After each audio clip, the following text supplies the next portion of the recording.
صدق اللہ العظیم۔ درود شریف پڑھ لیں۔ اللہم صلی علی محمد۔ یا رب صلی وسلم دائما ابدا، یا رب صلی وسلم دائما ابدا علی حبیبک خیر الخلق کلہم۔ یا الہی رونق اسلام کے سامان پیدا کر، دلوں میں مومنوں کے الفت قرآن پیدا کر۔ جو کوئی تابع رسول نہیں،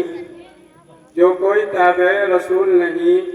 لاکھ اطاعت کرے قبول نہیں۔ محترم بزرگوں اور بھائیوں، بہت ہی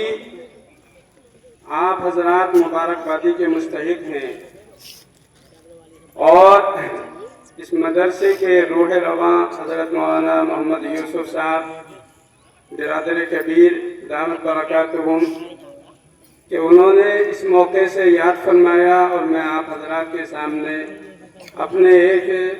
بہت ہی معزز حضرت مولانا محمد عثمان صاحب استاد حدیث جامعہ عربیہ حیات العلوم کی معیت میں آپ حضرات کی خدمت میں حاضر ہوا۔ بھائی صاحب نے جو کچھ عرض کیا مجھ سے متعلق، تو یہ ایک معمولی سی کام ہے،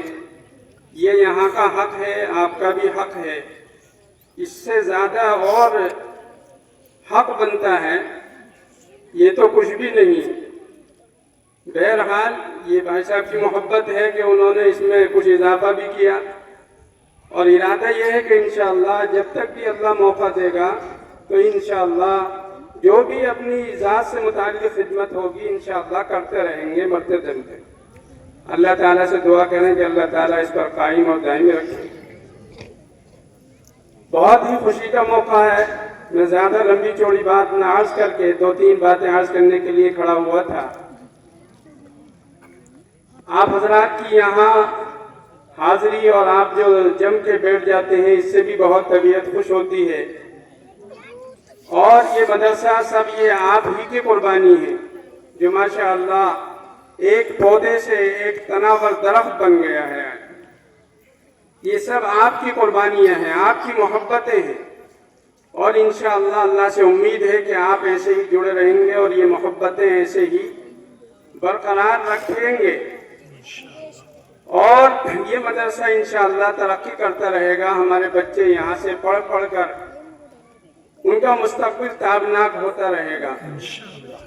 ماشاءاللہ بچیاں بھی عالم ہوئی ہیں، اور کچھ بچے بھی حافظ قرآن ہوئے ہیں، یہ سب اسی کا فیض ہے، آپ کی دعائیں ہیں۔ ہماری توجہ اس طرف ہونی چاہیے کہ ہم اپنے استادوں کی، اپنے بچوں کے استادوں کی، اور جہاں ہمارے بچے تعلیم حاصل کریں ان کی ہمارے دلوں میں عظمت ہو، ہمارے دلوں میں ان کا عظمت ہو، ان کا وقار ہو، تو انشاءاللہ ہمارے بچے کامیاب ہوں گے انشاءاللہ۔ جب گزشتہ سال یہ پروگرام ہوا تھا تو جب بھی میں نے دو چار باتیں عرض کی تھی، ان میں سے ایک یہ بھی عرض کی تھی کہ جو بھی بچہ کامیاب ہو تو یا کامیاب ہونا چاہتا ہے تو اس کے لیے 3 لوگوں کی محنت درکار ہے، تب وہ کامیاب ہوگا۔ پہلے تو خود جو بچہ پڑھ رہا ہے وہ محنت کرے، اگر وہی محنت نہیں کرے گا، وہ کوشش نہیں کرے گا اور پابندی سے حاضر نہیں ہوگا تو کما حقہ ہو کامیابی نہیں مل سکتی۔ دوسری چیز کہ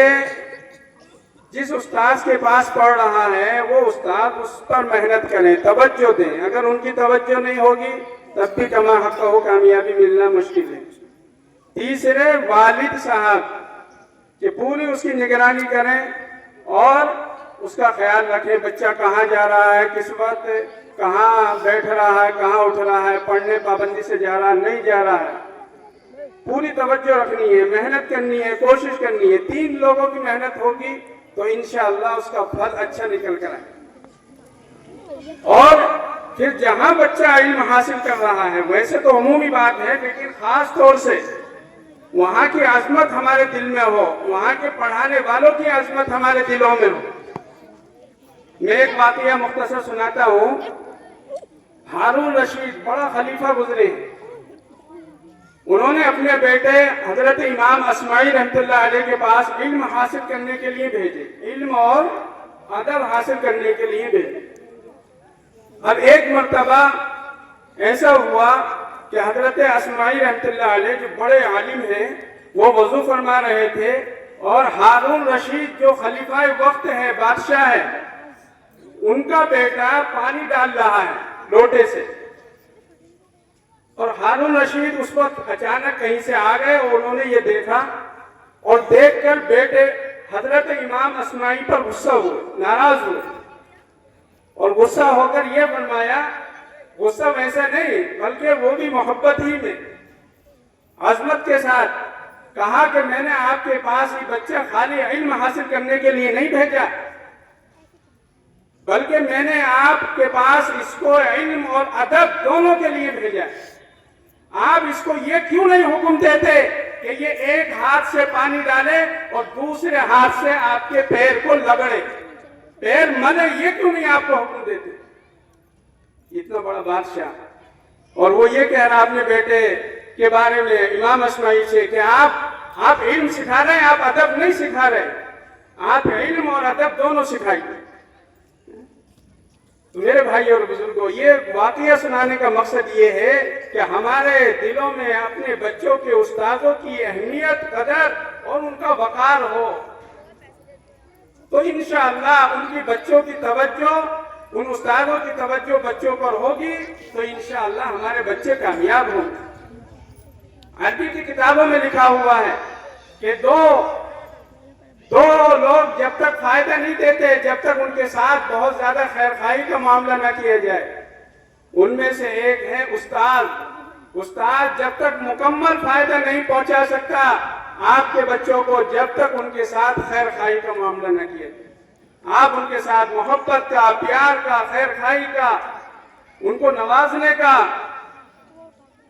جب یہ اہتمام کریں گے تو پھر استاد کی توجہ پوری ہوگی.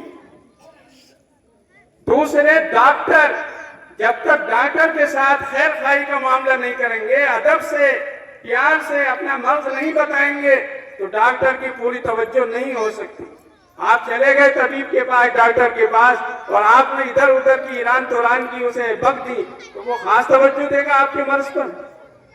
اور آپ اس کے ساتھ تواضع کے ساتھ، انکساری کے ساتھ اپنا مرض بتا کر خاموش ہو جائیں گے، وہ دھیان دے گا کیا مرض ہے، کیا بات ہے، کیا اس کے لیے دوا تجویز کروں، وہ اس پر توجہ دے گا. تو اس لیے میرے بھائی اور بزرگوں، زیادہ لمبی بات نہ کر کے مقصد یہ ہے کہ ہم اس مدرسے کو بھی اپنے سینے میں جگہ دیں، اپنے دل میں جگہ دیں، اس سے جڑے رہیں، اور اپنے یہاں بچوں کے پڑھانے والے استادوں کی دل میں عظمت ہو، ان کا ہمارے دلوں میں ان سے محبت اور پیار ہو، وقتاً فوقتاً ان کے پاس آیا کریں، ان کی خیر خیریت لیا کریں، تو انشاءاللہ ان کے ذریعے سے بچوں کو اچھا خیر پہنچے. بہت سے حضرات کچھ نہ کچھ بک دیتے ہیں، استادوں کو مار دیا یا کوئی ہلکی تنبیہ کر دی، تو یہ وقتی طور پر تو ہم نے سمجھ لیا کہ یہ ہم بہت بڑے ہو گئے، لیکن یہ آپ کے بچوں کے لیے نقصان دہ چیز ثابت ہوگی. کسی نے لکھا ہے تعلیم المتعلم میں ہی کہ انہوں نے لکھا ہے کہ جو لوگ علماء کی قدر کریں گے، اپنے بچوں کے اساتذہ کا احترام کریں گے، اپنے اماموں کا احترام کریں گے، اللہ تعالیٰ ان کی اولاد میں نہیں تو ان کی نسل میں، مطلب ان کا بیٹا نہیں تو ان کا پوتا ضرور عالم بنے گا. اس لیے میرے بھائی اور بزرگوں، ہم اس مدرسے کا اور تمام مدرسے والوں کا جو بھی آئے دین کی خدمت کر رہے ہیں، غلطیاں کوتاہیاں ہو جاتی ہیں، ایک انسان ہے یہ کہہ کر درگزر کر دیں، لیکن جو بھی اپنی طرف سے ان کا تعاون ہو سکے ہم کرتے رہا کریں، اور اس مدرسے کو خاص طور سے اپنے سینے میں بسائیں، اس سے جڑے رہیں، اپنے بچوں کو یہاں بھیجیں، ان کو اچھی تعلیم و تربیت کا اہتمام کریں، اور اس کے لیے کوشش کرتے رہیں کہ جب بھی آپ کو یہاں آواز دی جائے تو یہاں تشریف لے آئیں اور کسی طرح کی کوئی بدگمانی نہ رکھے. تو انشاءاللہ ہم مستقبل میں دنیا میں بھی اور آخرت میں بھی اللہ تعالی ہمیں کامیابی سے سرفراز فرمائے. بہرحال اس کے بعد میں اپنے مہمان محترم جو حضرت مولانا محمد عثمان صاحب دامت برکاتہم تشریف لائے ہیں، میں ان کو دعوت دیتا ہوں کہ حضرت تشریف لائیں، اس شعر کے ساتھ شہنشاہ بلاغت چلے آئیے، شہنشاہ بلاغت چلے آئیے، تاجدار فصاحت چلے آئیے، لے کے گلزار طیبہ کے گل کی مہک مشک بار خطابت چلے آئیے۔ میں حضرت کو دعوت دیتا ہوں اور یہ بھی حضرت کا استقبال میں شعر پیش کرتا ہوں، آئے آپ ہمارے گھر خدا کی قدرت ہے، آپ آئیں ہمارے گھر خدا کی قدرت ہے، کبھی ہم آپ کو کبھی اپنے گھر کو دیکھتے ہیں۔ حضرت سے میں بڑے ہی ادب کے ساتھ درخواست کرتا ہوں کہ حضرت تشریف لائیں اور اپنی قیمتی نصیحتوں سے ہمیں سرفراز فرمائیں۔ وآخر دعوانا الحمدللہ۔